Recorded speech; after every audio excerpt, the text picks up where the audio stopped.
Hey guys, welcome back to Auto Repair guys. Our mission here at the garage is to save you guys as much money as we can. That's why we make these absolutely free videos guys.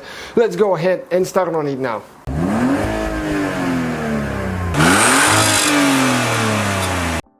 Hey guys, welcome back to Auto Repair guys. Unusual video today, the fastest headlights to remove.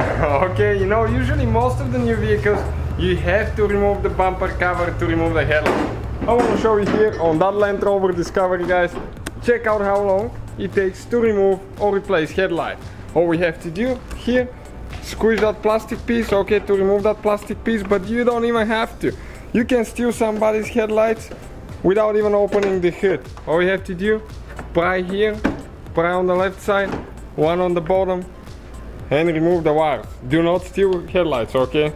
You probably won't feel good if somebody steals yours. But you can see guys, you can probably do it in less than a minute. Unless you have problems with the bolts. Right there, 54 seconds since the beginning of the video, the headlight is out of a Land Rover Discovery.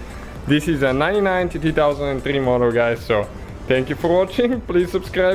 So guys, hopefully the video was helpful. If you have any questions, don't hesitate to let us know. Now check out our YouTube channels guys. We have more than 19,000 free repair videos that can save you thousands of dollars in future repairs. That's why we make these absolutely free videos. Hopefully the video will be helpful. Thank you for watching. See you guys next time.